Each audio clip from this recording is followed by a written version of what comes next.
Us at UAU dedicate this special episode to Linkin Park member Chester Bennington. Rest in peace, Chester, and thank you for all of your music, your gifts, your passion, your kindness, and your overall personality. We'll miss you. Rest in peace, Chester Bennington. Rest in peace, Chester Bennington. It's been real. Thank you for the memories, man.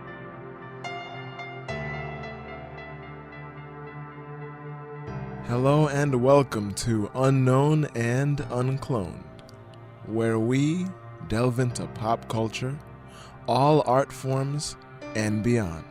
I'm one of your hosts, Rich, along with my co-hosts, Julian Wilson and Luis Christie.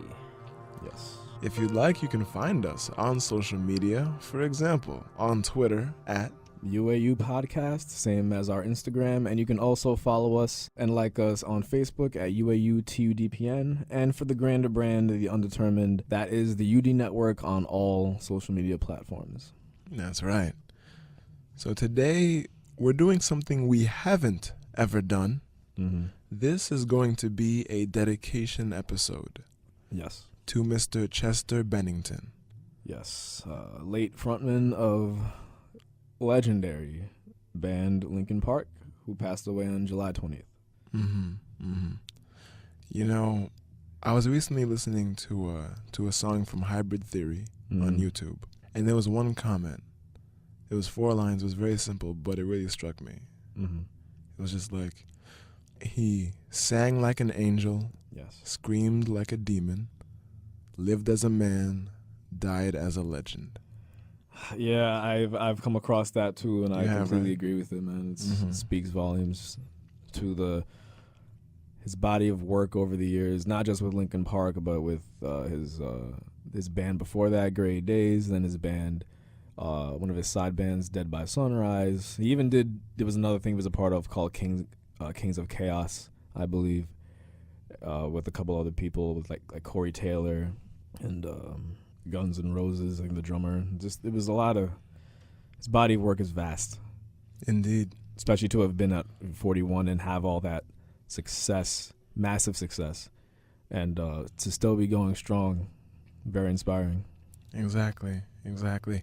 I wanted to start off with this brief biography by Andrew Leahy. I found this on allmusic.com.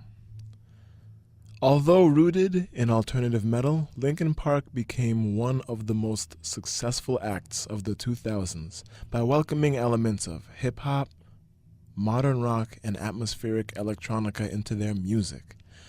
The band's rise was indebted to the aggressive rap rock movement made popular by the likes of Korn and Limp Bizkit, a movement that paired grunge's alienation with a bold, buzzing soundtrack.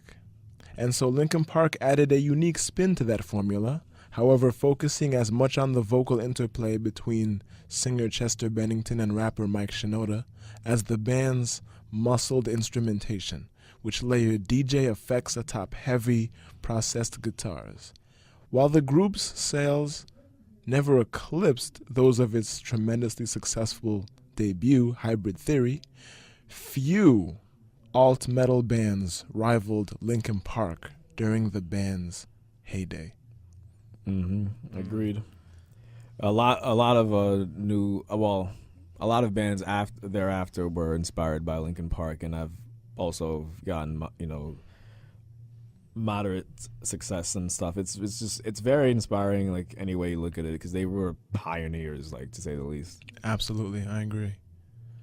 And we all recall, or at least we all have heard of, at least one Linkin Park song in our day. Yep. I mean, me and of course my co-hosts, we are among the group of fans who consistently listen to them through middle, high school, and onward. Mm-hmm. And for me, the very first music video I actually was ever exposed to was on MTV. I was very young, and it was Somewhere I Belong.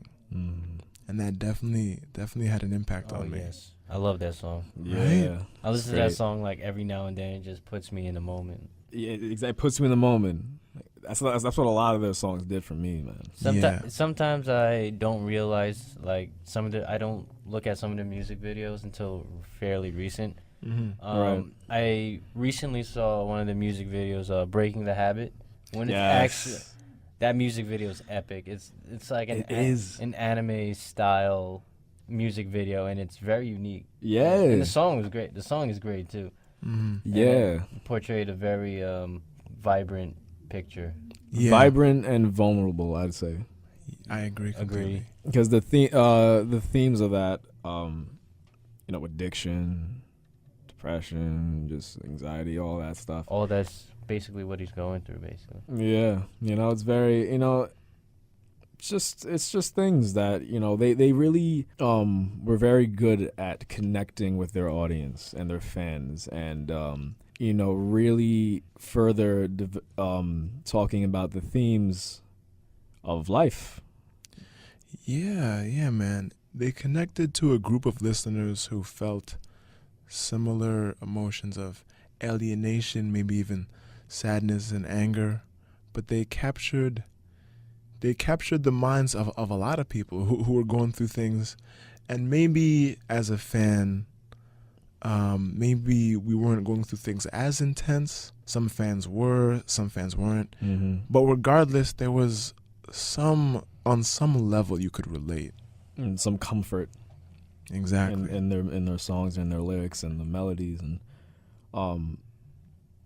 it's kind of ironic. It's like singing about your pain, bringing comfort to others. Mm-hmm. It's a therapeutic thing, and it could be cathartic to some people. Most people, actually.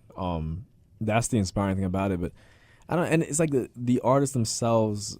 I'm not saying this is like 100% the case all the time, but they feel solace in their own music, and for it to help other people is like amazing. Like, music has always had that pull. Mm-hmm. And that's why it's like one of the strongest forces of art, I think. And it's in everything. It's in TV, it's in music. I'm sure you could even draw an art piece to music. Yeah. I mean, speaking of art, we all remember the iconic cover of their debut album, Hybrid Theory. My favorite album cover, no surprise. Which was by the artist... Well, they designed it themselves, but it was inspired by the art of Banksy, who was known for a lot of graffiti street, like stencil type art, and a lot of his works are very well known. I think he did. There was like a little girl with like a balloon, like a red balloon.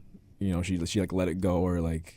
And that's like a very like popular piece by him too. So I feel like I've seen that before. You definitely have. That's really yeah. And now that you think about it, yeah. Right? You know what I'm talking? Yeah. It's Yeah. like this. It was like a silhouette of a girl, and like the face was a little bit lighter, and she was on a wall, and like the red balloon was colored red. So it's like one of those. It's one of those pieces that you probably notice if you came across it. Yeah. And the Hybrid Theory cover, just to refresh the memory of those of you who may be listening and thinking, wait, but what exactly is it? Mm-hmm. It is a picture of a man holding a flag, and it seems like he's like racing toward you, toward the perspective of the onlooker, of the viewer, and he has dragonfly wings on his back, a set of 4 different wings, and around him there are these scattered texts, and of course the words Linkin Park and Hybrid Theory appear in an awesome font. I remember as a kid seeing this album cover and thinking, what? Like, Me too. I never understood it, but I always thought it was so cool. Yeah, cool. I never understood it when I was a kid. It's just looking at it, it's like, oh, it's a cool picture to put in front of an album. Yeah. And I was too young to know what it meant. Like, I love the songs on that album. It was awesome, but I just never really knew what it exactly meant. Well, guys, after having listened to every song on the album, after becoming older, now what can we say that it does mean? I mean, like, to us. Because of course the band has their own meaning that they want to portray. Right. But like, what's your interpretation, Julian? It's kind of hard for me to actually answer this because I know the real reason. Like I know what it means to them. Okay, well then say that first. Okay. Well, they said that the soldier represents the hard approach to their music, like the intensity behind their songs. And anybody who listens to Hybrid Theory knows what I'm talking about. Songs like One Step Closer, very in your face. Crawling, hard hitting. Even In the End, which is the softer song one of the softer songs on the album, it carries this like it's very emotionally tied and stuff. So that's what the soldier the soldier represents the hardness of their music. The wings represent the fact that they could also be light and emotional with it. So it's that dual nature. Not only with the rock and the hip hop elements, but with the hard and light approach to their songwriting and their lyrics. Oh, now I see it now. Yeah, right. Like, it makes sense. I didn't know that until recently either. Thinking about all the songs on that album, like you have One Step Closer. It's like in your face, and then numb, the lightness, and then I think Faint. Well, that was Meteora, Faint and Number Meteora, but still, the same thing. Yes. Their style never. It just evolved. Yeah, and but on Hybrid Theory they had because they always had like interlude tracks and stuff. Yeah, Cure for the Itch was on Hybrid Theory. It's like one of the interlude tracks or the interlude track of the album, and just the title is it's a very light title, but like it goes, it speaks volumes, and it's very light track. It's just piano and record skips because DJ Johan doing his thing. Yeah. But Paper Cut. Oh, Paper Cut. From the Inside, My December. Even High Voltage, man. Yeah. Well, to me, I feel like my independent interpretation of the album cover was battle, because a lot of the songs are about inner conflict. Mm-hmm. So I saw that as this guy, this soldier. He's running into battle. He's got his flag, and at first I was thinking, is it is it the flag to surrender? And I'm like, no. I feel like this guy he's going to fight, and it sort of makes me think about the inner battle that many of us have to face. And the wings represent the ability of the soldier to transcend the battlefield. All right. To become the victor. Yes. I guess. Mm-hmm. Interesting. Yeah, both that and not necessarily the Meteora cover, but just the songs, because people, the Meteora was technically a sequel album, like a part 2 to Hybrid Theory.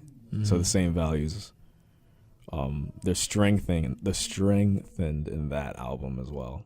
And then of course, I don't know. I mean, I'm sure most people know this, but Hybrid Theory had a remix album called Reanimation, which was released in either 2000. I think it was 2002.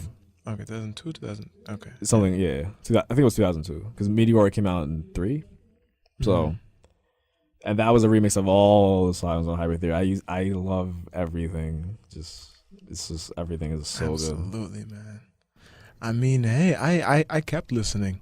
As a matter of fact, Luis and I were talking about this earlier. One of the songs from their later albums, the song Shadow of the Day, yes, was actually the graduation song in my middle school. Yeah. We had remixed That's it. That's awesome. We went to this Catholic school. Yeah, I bet you didn't expect that, a Catholic school to use a Linkin Park. But, not necessarily. Okay, well, anyway, I'm moving on. That's pretty cool, man. It's dope any way you look at it, man. It was we had remixed it to the point where, I don't remember the exact lyrics. I remember the beginning was, and we graduate today. Something. I don't remember. Do you remember? I have no idea. That was so long ago. I don't know. Yo, put on the spot. I would be so happy if they played Linkin Park. I would have been, forget it. Forget about it. Oh my goodness, I remember. That's awesome. I do remember practicing that song a lot. You remember when we had to? Yes. Oh We my actually spent goodness. the whole period practicing that song. I think we just had the for one of the graduations we just had the as we go on we remember the vitamin C graduation. Look, I like the song. No, I'd rather have Linkin Park. Oh, of course you would. Yeah, of course I would. Oh my goodness, This guy here. For those of you listeners who may not know, Julian is a huge LP fan. He's wearing an LP shirt right now. That's right. He brought a notebook to the studio. Mm-hmm. And that's right. LP notebook. That's right. Oh, Julian. Yes. Question for you. Answer. What do you think about the Linkin Park, like, I think it's the Crash Collision Course? Collision course? Yeah, Collision The Course. Crash Collision course. It's been a while. It's The been Crash- a while. Nah. With, like, Jay-Z. Yo. Like, Can I get an encore? Do you want more? Something. I think the it's Brooklyn Roar. I think it's fire. But, like, what do you think as a I think fan? it's flames, boy. I think it's magma. Oh, okay. It's magma. I think That's it's what it magma. is. It's no, I love the thing is that like they were mutual with it. You know, like Mike, I think did like all the mixing and stuff. But, like the songs worked so well together. Not encore, of course, like everything. Like especially like it was 99 Problems mixed with One Step Closer and Points of Authority. I was like, yo, that one was absolutely. That was molten lava. right? Yo, I'm telling you. Oh my goodness. Oh, you just reminded me. Gosh, yes. Another thing we have to address. The fact that Linkin Park songs were used for countless AMVs. AMVs, yes. Okay, pause for a quick second. AMV is an anime music video. Mm-hmm. And back in the day, well, that's still made, but an anime music video is basically when you make a music video with clips from an anime. Yeah. and typically, but typically they're based on action. And I remember seeing a lot of AMVs with like DBZ fights. Oh my or God. or Naruto fights, and there would be Linkin Park music. Yes. And when I tell you, it would fit perfectly. It does. Bruh. I actually saw a YouTube video on this recently, which the guy explains the history of how Linkin Park, what their impact was on the anime community. Oh wow. Especially when the Breaking the Habit music video came out, Yes. because it was in the anime style. Yeah, I didn't even know that music video existed because I didn't look at music videos like that Right. until I watched a React video how Mike Shinoda was watching kids react to Yeah. his music. So that was one of the music videos, Breaking Habit. Yeah, was man. I'm like, it's an animated music video? I'm like, whoa. And I think I remember the day where I actually saw Me like, too. the premiere. On MTV, right? Yes, on MTV. It's one of those days that like I was like, you wouldn't think you remember. I remember. And I was that. like, yo, what is this? This is so cool. I was blown away, man. Me in the middle of that room, staring at that bulky old school TV. Oh, you already know. No, but I think that was like the first time I heard the song too. Yeah, So it was like, the premiere. The video was beautiful, and then like the song, I was like, yo, they're taking over. They're taking over. It was, And then I think Numb came out after that. So you can only imagine. oh my gosh. You only- That song. Oh my God. Easily easily probably, up there. Probably the most iconic, probably. Yeah, I feel like, That and In the End, I think, are the two most iconic ones. Yeah. Because it's like Yeah. Linkin Park was the first song you think about, Numb, and In the End. Oh my gosh. or Crawling. I feel like they have a trinity of songs. Oh yeah. That are Crawling as well. No, yo, on the YouTube, actually, Numb is their most popular music video. It has over 600 million. 600 It's almost at 700 million now. Damn. 629 million views. I was just looking at it. And then I think the second most popular is either In the End or actually New Divide. I don't know which one is more popular. Really? Yeah. New Divide? Yo, New Divide. I mean, I love that song, but Yo, it has a lot of views on YouTube. wow, A lot. Because I I associate, think In the End is more though. like I associate that song with the Transformers movie. And What I've Done, because And that What was I've Done. that was Yeah. in Transformers. I still think Transformers 1 is the best movie out of the series. Just saying. Yeah. Just me Yeah, too. you're right. I mean, Well, that's up for opinion, but yeah. We don't want to cause no rifts. We don't want to cause no rifts in the ocean. You know what I'm saying? Oh, poetic. But continuing. Yeah. You were saying, Julian. I was. What was I saying? We're talking about the popularity of the songs on YouTube. And Yo, they were. I think they became like the most popular band on YouTube or like something to that effect, or the most likes on Facebook, or both. There was something with the Facebook and YouTube thing that they became most popular of, or something. No, that absolutely makes sense. And for those of you interested in a deeper look at Linkin Park, there's this awesome documentary. It's actually part of a series on MTV. It's called The Ride. And the exact title is MTV The Ride, Linkin Park. And it's a 45-minute documentary about the band. Goes into how they from where they started back when they were called Zero. Yeah, Xero. Xero, yep. And just going through the motions before they got Chester, and then when you joined, and then the rest is history. Massive success, man. Hybrid Theory was the best-selling debut album of the 21st century. That makes so much sense, because it was their first full Which album. is still mind-blowing to me. I know. Have that be your first album? Come on, You kidding man. me? Yo. That's ridiculous. That sometimes I just forget, and then when I think about it, it's like that's Best-selling debut of the 21st that was like century. how long ago? That was Came out 2000. 17 years ago.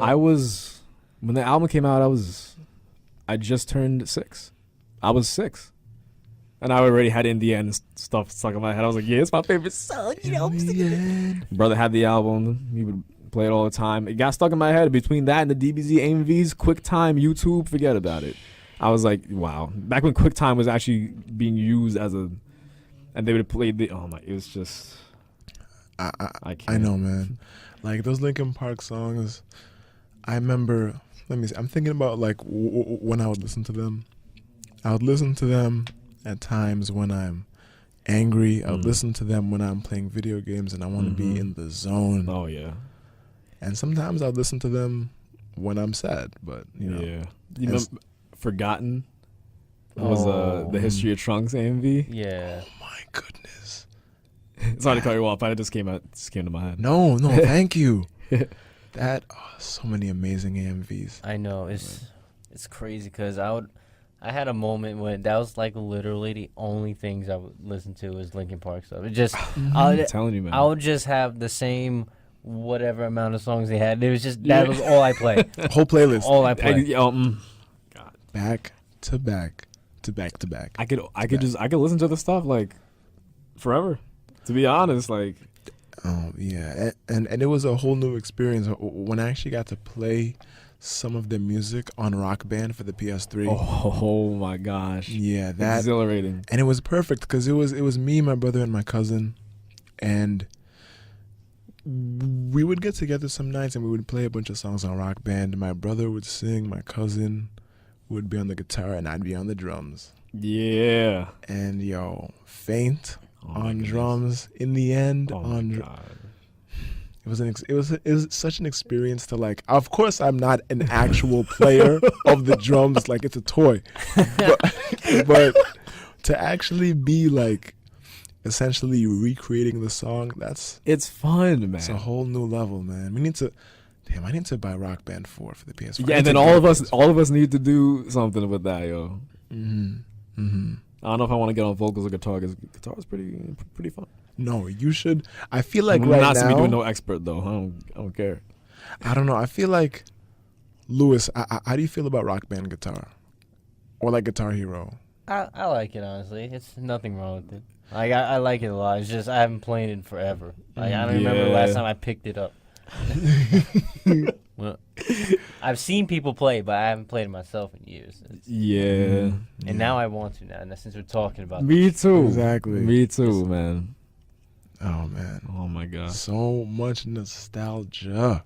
And it's also like their music, their lyrics, but like the visuals, man. From the album covers to the music videos. Even in the end, That music video was one of the iconic. I mean, a lot of their stuff is iconic now, but in the end, especially, it's like just the landscape that they created for themselves in that music video with that dream world or what the flying whales. I'm like, what is happening in this music video? And talking about the reaction video that Mike was in, he was saying like, oh, one girl was like, oh, these cheap graphics from in the end music video would not have passed today.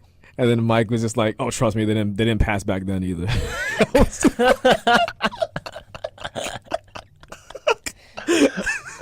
I want to see that reaction video. It's so funny. It's really funny. I saw it on Facebook. Yeah, it's a good like 15 minutes of something of joy, man. It's so funny. It's worth it. Watching Mike Shinoda just watching these kids be like, look at these kids. Yeah, there's this one guy because like they had a new single off their most recent album, One More Light, this year called Heavy, and a lot. Because this needs to be talked about. A lot of people, a lot of their fans, not all of them. You know, with every album that LP released, it was the division of support with their fans. Because let's face it, like Hybrid Theory and Meteor really set the bar for a lot of things, but it set the bar for what a lot of fans were supposing was there going to be their signature sound forever. And if one thing is true about Linkin Park, they made sure not to be confined to one single sound. And they were always experimenting, testing out new things from day one, which is where Hybrid Theory came from. The name, which was their first name before Linkin Park, when Chester joined, but then they just decided to give it to the new album, to the first album, and just call themselves Linkin Park and stuff. But it's just it adds to their adversity, because they never wanted to be tied down to a specific thing. They were always about it, diversity and adversity. And like when Heavy came out, it was classified a lot of people as just pop. And there's this stigma with pop music, especially nowadays, where if you make a pop song, or if you're used to doing a certain, or people are used to hearing a certain thing, and then bam, here's a quote unquote pop song, you're sold out. You're this and that. The labels come. Not a good example of that is Neo. Neo was not to diverge from the Linkin Park stuff. That's like an example. Neo normally does R&B stuff, and then for a short period of time, I don't know if he still does now, he was doing like pop R&B. Right. So then I heard about like this is what Neo came down to. So it's like, come on, man. I mean, you have to change it up, and that was in the reaction video too. It's like, like we want, people are used to hearing the same sound of, that's Linkin Park. They get comfortable, and then when they automatically come out with something different, like the most recent album, it's like, what the hell is this? It's like, what is this? This is ish, and like, I'm telling, because I was in the video, one of the guys was like, oh, what? He heard the song, like, what is this? And then he's like, they were talking about like pop and stuff, and then they played it in the end. And Mike commented, he's like, I like how this guy was talking about pop and stuff, but then they play In the End, which is our poppiest song that we have. Wow. But it's like, it's a battle of perspective, because the band's gonna do what they want to do anyway. Yeah. And at some point, like, the haters get silenced. That's just how it happens every single time. Minutes to Midnight was like the third album was the first big change, because that's when they were like, yeah, it was a really different direction for them. Yeah, the reactions to Heavy was like the reactions to What I've Done when it first came out. People were like, really? Like, this is not what we thought it was gonna be. After a while, it became a gem, as they say. Then 1,000 Suns came out. That they.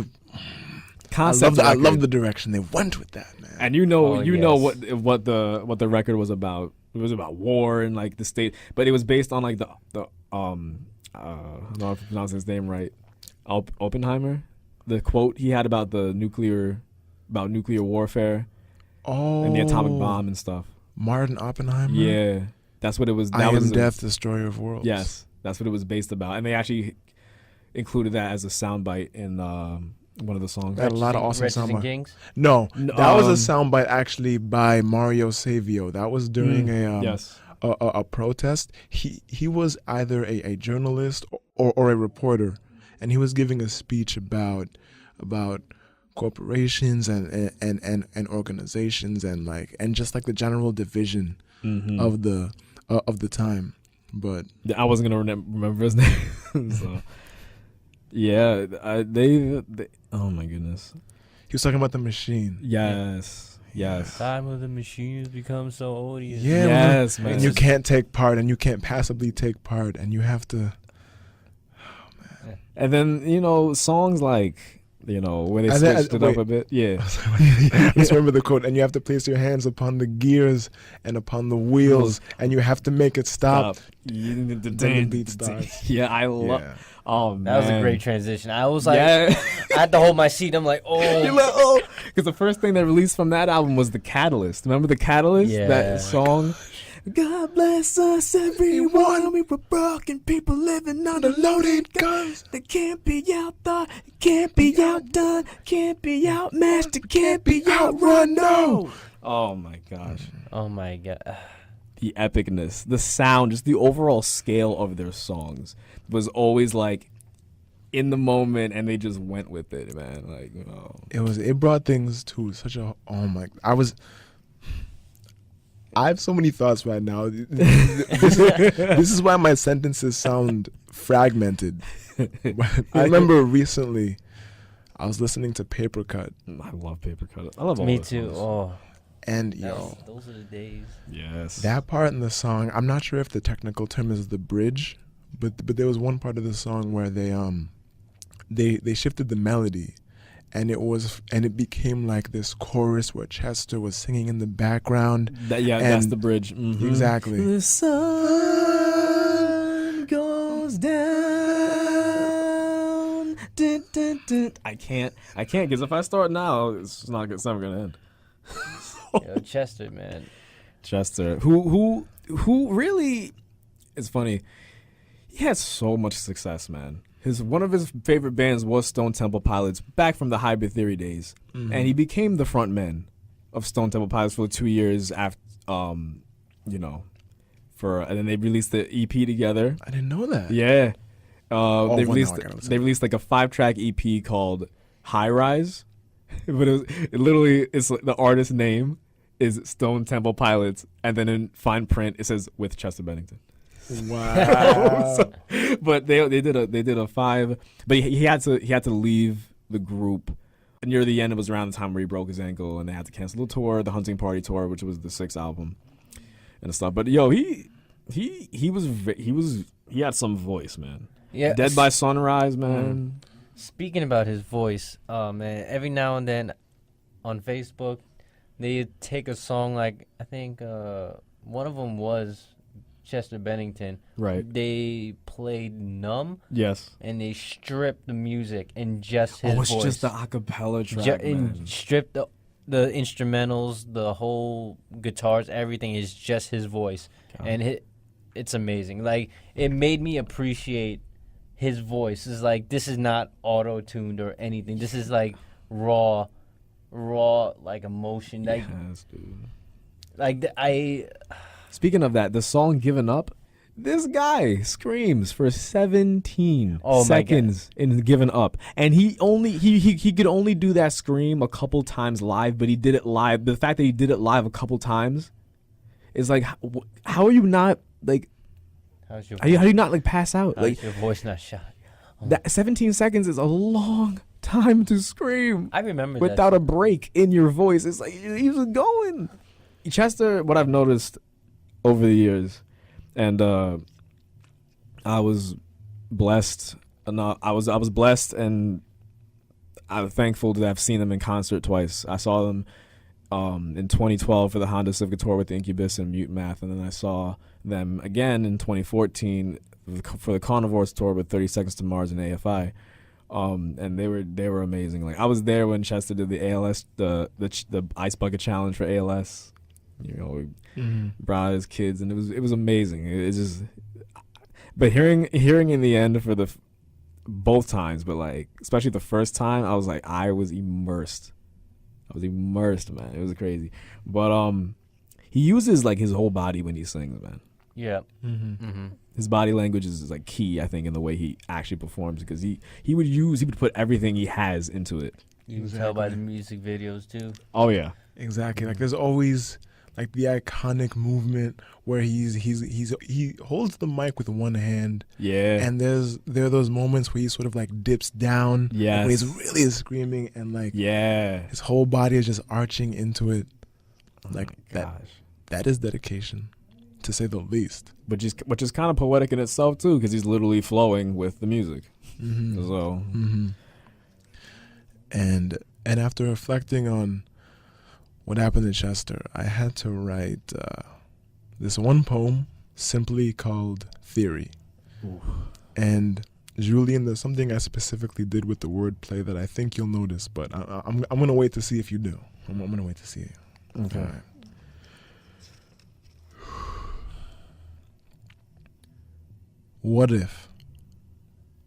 What if you saw a runaway with skin like a statue, with cracks from the touch of the years, twice as deep as paper cuts, grayer than mercury? Would you offer a Band-Aid? A cure for the itch, some spiritual antibiotics to free them from a cycle so robotic they swallow their words with gulps like an alcoholic? We call ourselves angels, yet never notice when another's soul is one step closer to becoming demonic. I've been there, by myself in a coliseum of mirrors, as bliss and panic battle for a place in my head till these eyes are red with dread, weighed down like lead. This pain and I are newlywed, and it's committed. We don't need a ring, and yes, we share the same bed, memory foam. My struggle isn't solitary. I have narrowly escaped the ink of obituaries, crawling till I can sleep under the arches of a smile daily. What's wrong with me? What's wrong with you? Following the points of authority as if they're constellations of the North Star, you never question those in power and their intentions. Discover the reach of corporations and tell me of your newest lesson. You want to call me paranoid? You're pushing me away. Why not pull me closer? No one wants to be forgotten like the hours prior to hangovers. So how about you shock the world? Bring a high voltage to low expectations and prove you care. Be aware. Vote. Do your research. Hope. Then maybe between your January and my December, we'll see the flames of our anguish reduced to embers. Cherish the hours and every second you spend, because to someone out there, you will always matter in the end. Oh wow, that was. Oh my God, yo. Okay, Rich, I'm so sorry, but that is not my favorite poem that you've ever done. That is actually amazing, man. Thank you. Wow. No. I don't know what's more eerie, like the fact that resonated like so well, or the fact that I kind of did the same exact thing that you did with my poem. I was okay. So for those of you who may not have picked up, I used every song title in Hybrid Theory in the course of the poem. I've caught on to that. Okay, yeah. Yo, yeah, man. I wanted to do it. Wow. I wanted to channel all of the emotions that had rushed to my head the minute I heard about Chester, and I kept it bottled up until I literally wrote this early in the morning. This morning. Really? This morning. At like 7 a.m. Are you serious? That's dedication. I woke up and I couldn't go back to sleep, and I was like, well, yeah. F it. Dude, you're amazing, man. Seriously. Oh, just stop. You're going to get me emotional, man. You're going to get me emotional. I have to remind you of this a couple times, man. I'm telling you. Like, that's... We were clearly on the same wavelength. All right, man. Well, let me hear yours. All right. I in this book that my close friend Austin got for me a couple years ago. It's a Linkin Park book from the website itself. It was part of like an Linkin Park Underground package. I wrote my own poem earlier today, and it's called Street Soldier. It was a faint moment. I suddenly became numb to it all. Whispering loud voices before the calm swept beneath the storm, rushing through my eyes. As it claimed my mind, as if this empty feeling was always the norm. Confusion consumed my will, swallowing that invisible pill fed to me by blackbirds, leaving me with no words. Only forgotten emphasis, the bliss that was lodged in ignorance. A moment that in the end seemed to make the matter that much more heavy. So you could only imagine how I projected myself through the screen before the blackout. The tense-minded, for time cannot be rewinded. The injured heart, for threads were cut, and memories that flooded the gates were all I needed to be reminded. All I needed to burn them down, leave them burning in the skies and lost in the echo. Still, they slithered and crawled back to me, into my skin like a paper cut, and made me transparent like a castle of glass, filling it with the light and shadows of the past.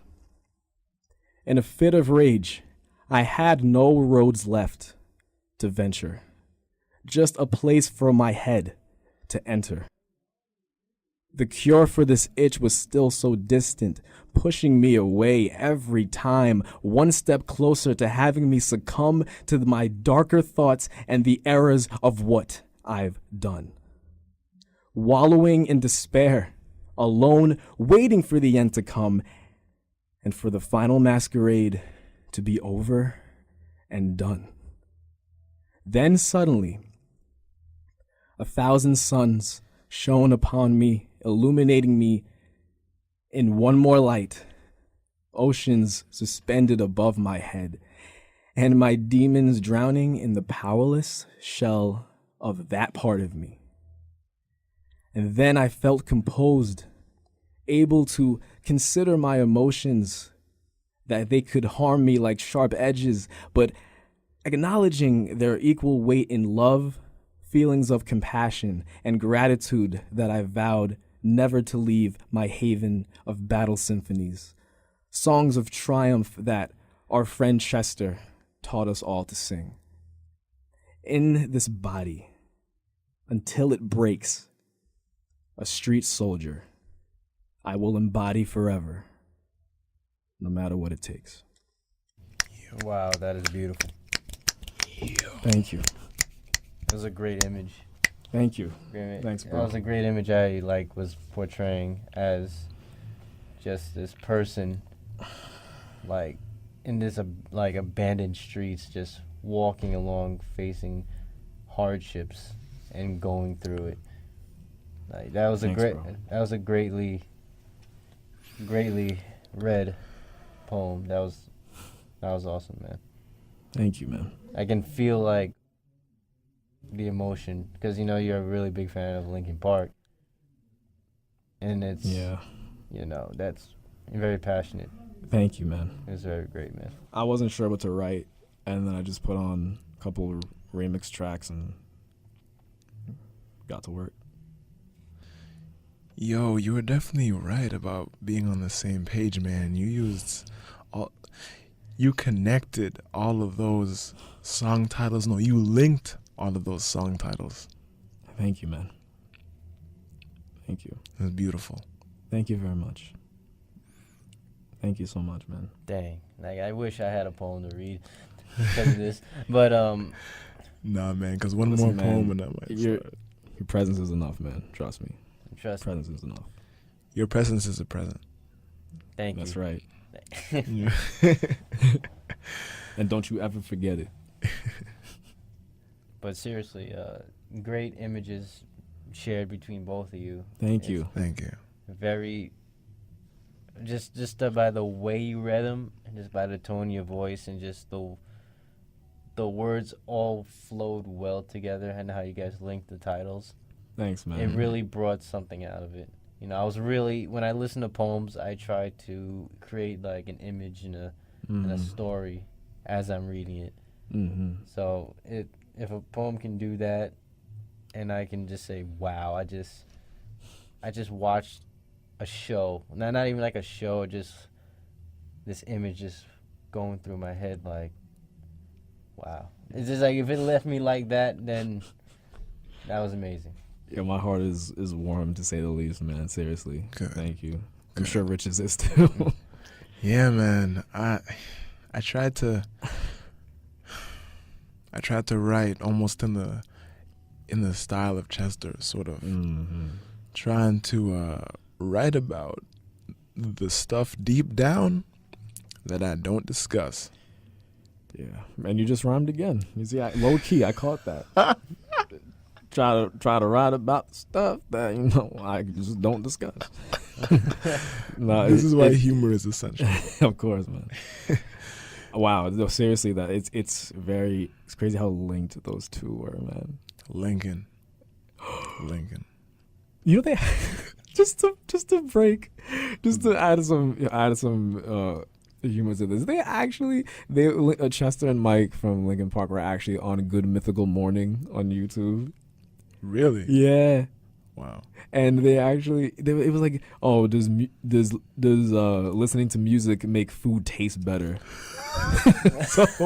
so you had like Chester singing in the background and Mike rapping, and they were like just doing some like singing some songs that you'd hear in, like, I don't know, Skyrim or The Witcher or something, and like as the guys from it, they're eating ramen. I didn't get to see the full thing, but I definitely will. It's so funny. And then they did Link from Good Mythical Morning literally did the Linkin Park meme. They brought it to life. And it's Link from Good Mythical Morning sitting in Linkin Park. Then Chester and Mike come from both sides, and it's like, Link in Linkin Park with Linkin Park. and then somebody dressed as Abraham Lincoln is driving a car. A Lincoln. Driving a Lincoln. I was going to reveal it later. And driving a Lincoln. So it literally says Link in Linkin Park with Linkin Park watching Linkin Park a Lincoln. Now, were they also watching the film Lincoln? Because that would have been... They were not. And Link from Good Mythical Morning was not dressed as Link from Legend of Zelda. That was the only two things. But speaking of that, Linkin Park's song Powerless off Living Things, which was their 5th album, was actually featured in Abraham Lincoln Vampire Hunter, the movie. Oh my gosh, the Linkception. And people went to the theaters before, because I think it was like before the album came out, just to hear Powerless. Because Linkin Park put up a Powerless like music video with tie-in with scenes from Abraham Lincoln Vampire Hunter, and that was basically the music video. They never had like a solo music video for Powerless. That was the video. So I'm like, yo, they gotta have the Abraham Lincoln and the Linkin Park connection. And they actually did it. So a lot of the memes and stuff, they embraced too. You know the song My Shinona. Yeah. You did the Mike Shinoda. That song always plays in my supermarket, and I always think it's Mike Shinoda. I'm telling you, he embraced that too. One time he posted, he's like, this makes me happy. This is. I know exactly how I hear that song every day, and I always think he's saying Mike Shinoda. It's actually funny. That's another thing. It wasn't only their music, but like they were very personable with their audiences too. They've always they created the Linkin Park Underground so they could have a chance to meet with their fans and greet their fans, and they had like these summits and stuff, and like just they were very personable with their fans. So and the fan base was huge. So huge. And they toured all over the world multiple times. And it speaks to the legacy that they were able to create in 20 years, man. 20 years. Then it's gonna last literally forever. It will last. Linkin Park is literally immortal in the music world. Absolutely. Immortal. Like, absolutely. Always will be. I'll always be listening to their music. Like, this. I'm like, you don't have to be like into like rock. No. to be the like Linkin Park. Like I loved it. I mean, I never really listened to rock like that. You're right. But they also were my introduction to a lot of other artists, though. Yes. I was like, I did find a lot of other people that an artists that I like through them. I have to admit. Hands Like Houses. I got to see them live. I got to meet them also, but their music is great too, and like they like Linkin Park too. It's like, you know, it's just, and in that sense, music can do a lot for people, man. It can, and that's actually music. What music embodies, like exactly. that whole hybrid theory album. The titles tell a story. And then when you know, like how we talked about the soldier with the wings and the flag. Yeah. And then how we look at the songs within it, and then the meanings behind each song, and look at the cover again. That's music. Like, yes, man. That's music. Yes. Damn. Perfect. I'm slapping for that. Oh my god. That was your poem right there, right? That was it. That Okay, I'll take it. that was on point. Like, that's how I appreciate it now. Like, at our current age right now. Now, like, I look more into the music now. And looking back at Linkin Park, and then like searching through all those songs, it just amazes me. Absolutely. And then like what Chester was going through, I look back at those songs, and it's like, oh my, it's almost foreshadowed. Not right. I know what you mean. Not directly. Right. But it's very, of course, it's always eerie to, you know, get connotations to that sort of thing, because the lyrics and, you know, that's insight right there into the mind of the artist. So in that sense, people who didn't know Chester personally, in that sense, they still knew him, because it was they knew what he was going through. Yes, you just reminded me of something that me and my brother were talking about: the relationship that you form with a musical artist, even if you haven't actually met them, right? In a way, you do know them. Exactly. Especially Chester. Exactly. Especially Chester. Exactly. Him and Mike. I'm telling you, man. In Linkin Park's official statement following Chester's death, they stated that they were trying to remind themselves that the demons who took away Chester from everybody was always part of the deal. So in that sense, like, they always knew what he struggled with. That was from day one. He always had his demons and the past that he was fighting, and himself that he was fighting, and of course, it's very unfortunate and sad to know that his story ended that way, but he died as a legend, and his legacy will continue to grow in some way, shape, or form. Yeah, absolutely, man. And you know what? You segued perfectly into what I want to discuss, because we've tackled every facet of Linkin Park in this episode, from the art to the lyrics to the sound to the history. And I think that we need to take this chance to capitalize on this moment. And I'm not just talking to you guys, I'm talking to anybody who's listening right now. I want to say something about mental health. Yes, it's needed. I really don't think that this country emphasizes mental health enough. Yeah, I agree with that. Our educational system teaches us many things, and there's a huge emphasis on physical health, on fitness. Yes. And when it comes to the mind, it's lacking to me. You know, like, we aren't taught how to face problems, how to overcome issues. We just sort of, it's just sort of assumed that through our lives we'll gain the wisdom and experience, and school teaches us other things in terms of facts and whatnot. But the truth is that if everybody needs a little help in that department. Absolutely, nobody can do it alone. And as you said, in a past episode, or even if it was like a Pose Corner, you said that no man is an island. Can't do it on your own. No lone wolf. I just recently had to help somebody do that.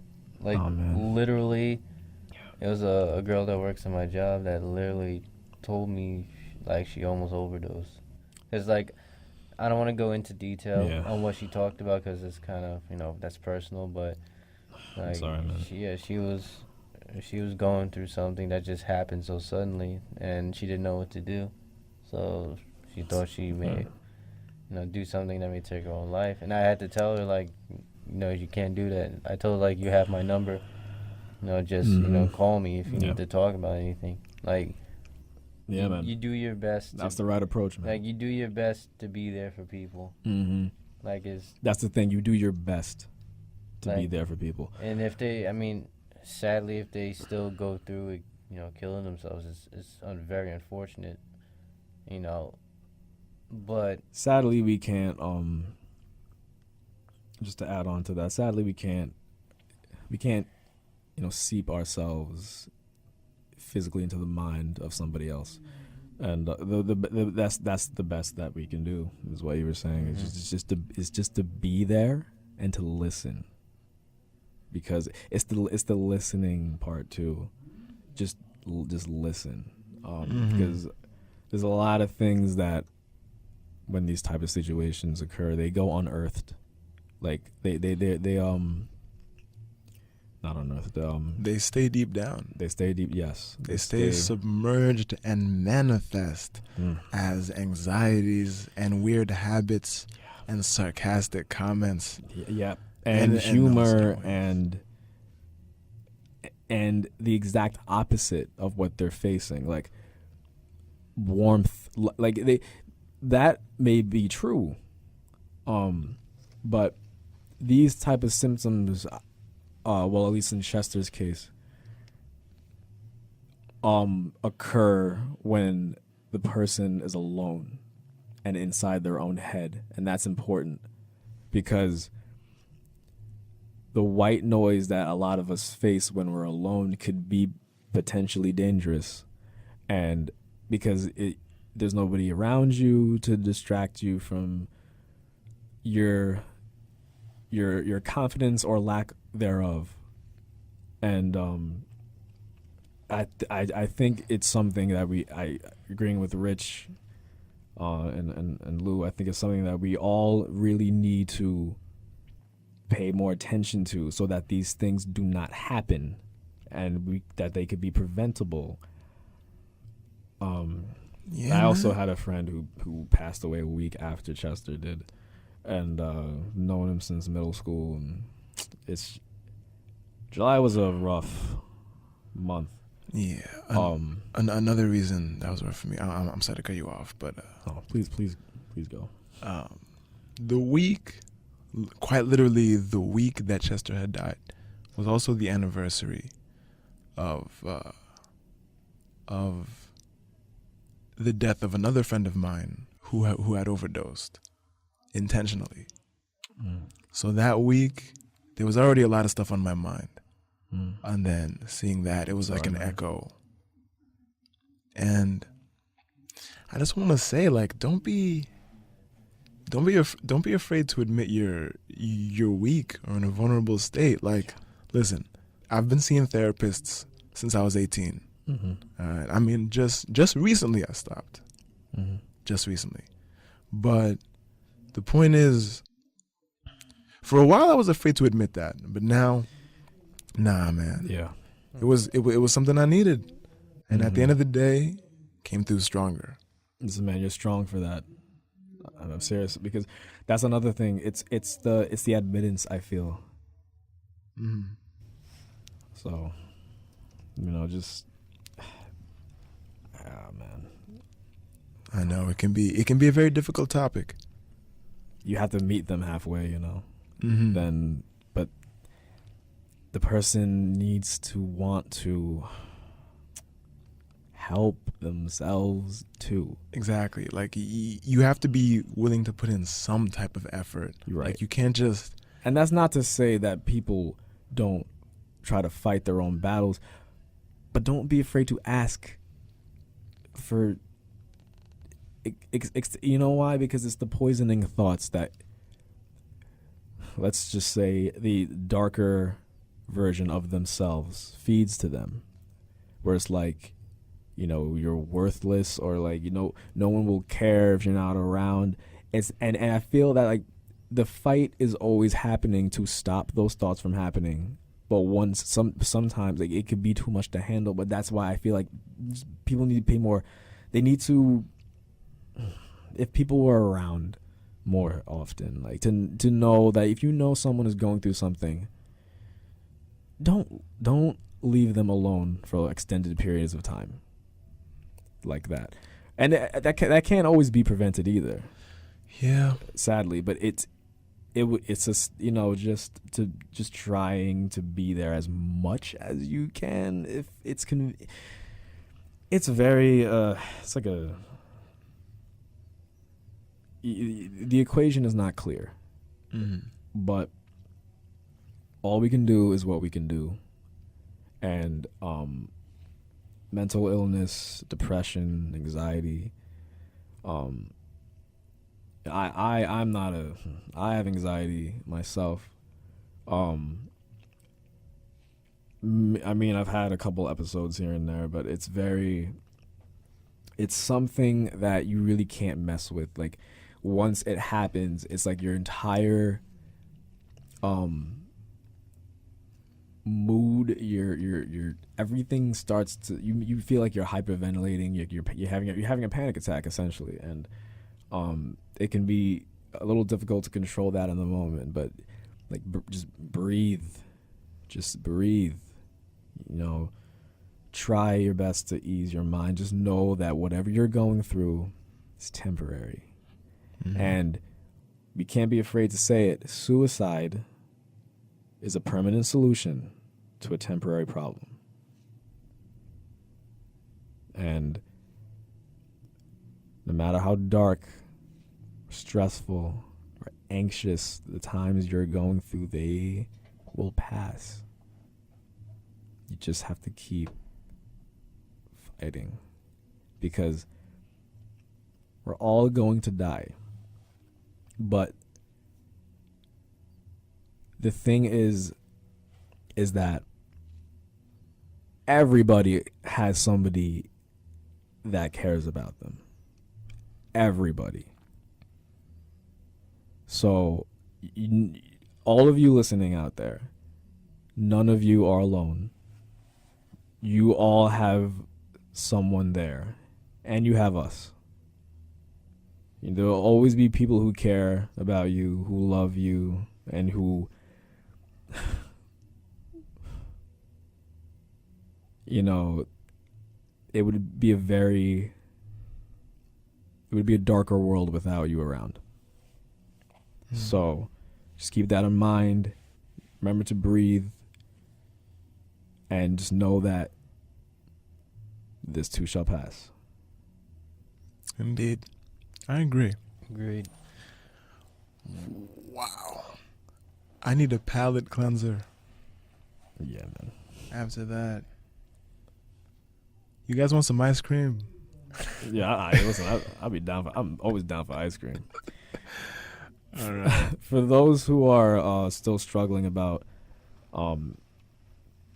anyone going, you know, just like the inner struggles, or if you're still affected and hurt by the passing of Chester Bennington, there just one of the things that they released is like it's one of the underground albums, is like the 8th one, and I think the title is like Milk and Cookies or something. Is it really? Yeah. Milk and cookies or milking cookies? I think it's milk in the and cookies. Oh, milk. But like it's, you'll at the very least get a very good laugh, because they must have, I don't know what they were thinking when they did this, but like they have listen, You Ain't Gasta. It's one of the tracks. Yo, they got PB and Jellyfish. All right. No Laundry. All right. I don't want to. And 26 letters in the alphabet. You have to listen to the. You will exactly. You will. They got Bubbles. Okay, they got Bubbles. And I think the last. I don't know the other one. It doesn't matter. But just listen to it, please. It's amazing. Chester, Mike, all of them were on song. I don't know what. What the hell? It was one of the times where I had a humongous laugh session. Like I'm sure you must have collapsed from laughter. Because I was like, are you kidding me? I was waiting for the day for them to perform No Laundry live, man. Look, I'm telling you. Like Chester always took off his shirt when he performed live anyway. I ain't gonna do no damn clothes. I'm not even gonna attempt. No more love. No. I've no idea what the lyrics are. I can't even attempt to. 26 letters in the alphabet. Bro, we all know there's 29. Come on. Wait. What? Wait. What?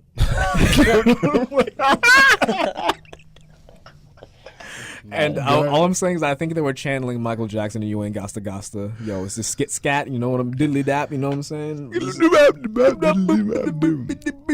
Bam. Exactly. So listen to that. It'll make you smile and laugh. It's very funny. Indeed. Oh man. Now I'm grinning again. Yes. Good. Can't. Those tracks will put you in a good mood, guys. Yeah, they'll put you in a good mood, then you can go get some good mood food. That's right. And you won't be rude. Won't be rude. Chilling like you should.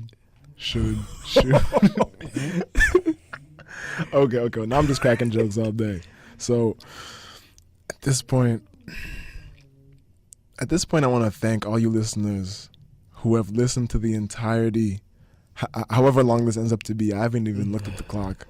But thank you so much. Yes. For being here with us, for being here in this moment. Yes, thank you guys. And know that you are supported and valued. Yes. Thank you all. Always. Thank you, guys. If you guys want to follow us, if you do, I don't really consider myself a leader, but if you really want to follow me, you can follow UAU at UAU Podcast on Twitter and Instagram, UAUTUDPN on Facebook. Listen to full episodes of Unknown and Uncloned at the Undetermined Network on YouTube. Boy. And for Unknown and Uncloned, I have been one of your hosts, Rich, along with Julian Wilson and Luis Christie. Peace out, guys. Peace. Peace. Boy.